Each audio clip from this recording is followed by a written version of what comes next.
We are now taking a walk around the town of Chernobyl, and I'm going to take this time to actually talk a little bit about this city, the town, the village, city of Chernobyl, and kind of what it's, what's going on now.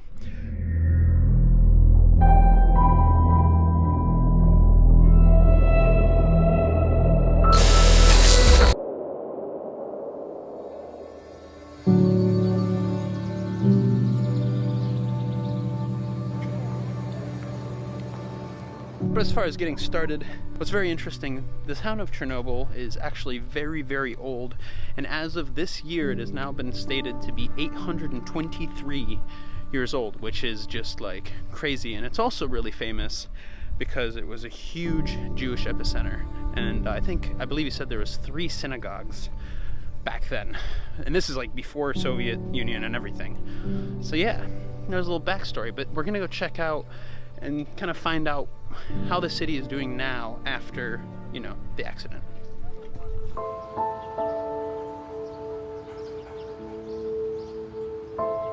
Right now there's about a little less than 1,000 people living and working here in Chernobyl, and most of them, there's actually a few self-settlers here, which is pretty cool, and they're the people that got kicked out after the accident and decided to come back even though the government said no, and just resettled and were like, I'm not leaving my home. But then the other people that are living and working here basically are the ones in charge of handling all the decommissioning stuff of Chernobyl. So overall, this area is actually really cool too, especially this concrete plate here. This actually is approximately the shape of the Chernobyl Exclusion Zone. This lower plate here is, oh, there's so many bugs, is the 30-kilometer zone, so where we are now, like the town of Chernobyl and all these other little villages. And that higher bit right there, that is the 10-kilometer zone, and that is like where the power plant itself was. And all these little candle holders are basically showing all the different population centers, which is really cool. So then what you have here, this is this lane, and this is the name of all the different population centers, which are outlined by the candle holders over on the concrete slab.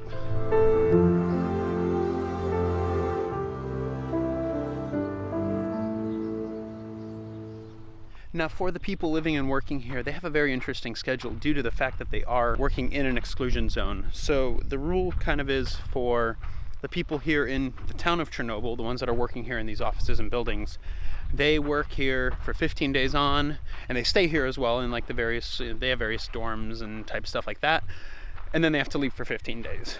The other people, the ones that work like at the power plant that are doing various decommissioning things, they all live outside of the exclusion zone, so outside of the 30 kilometers. And what they're permitted to do is they've come in for 4 half days every week, and then 3 days they're not allowed to go into the zone at all. So they have houses outside, and there's actually an electric train that takes them all the way to the power plant, so they can do their work, and then they go home after a half day, and and then they have to take 3 days off. Oh my god. The mosquitoes here are just unbearable.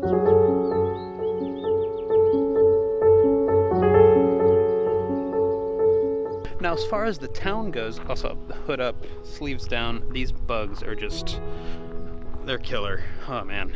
Anyways, the town, as you can see, I mean, it is quite nice, Basically, at the peak when the accident happened, there was about 14,000 people living here in Chernobyl, and now about a little less than 1,000.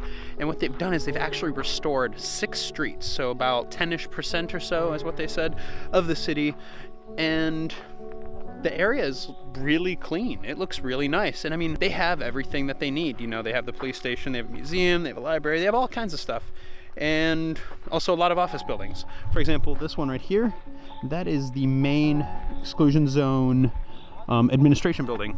So they're the ones that looked at my paperwork when I applied for a permit to come here. And right here, you've got a post office. And there we have a Lenin monument. It's very interesting. They're actually trying to get rid of all the Lenin monuments around, the post-Soviet states, but this guy's still here.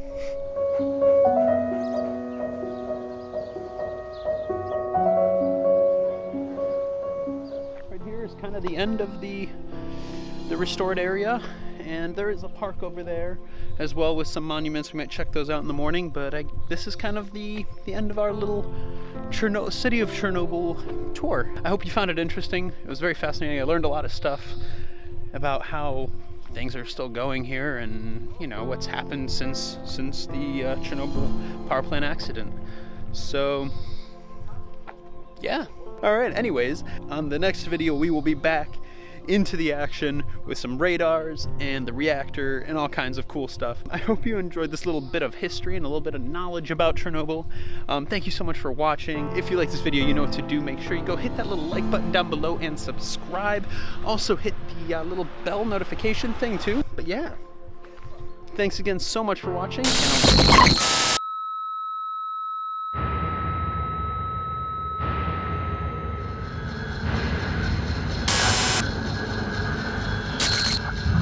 They wanted to spy on the United States with satellites.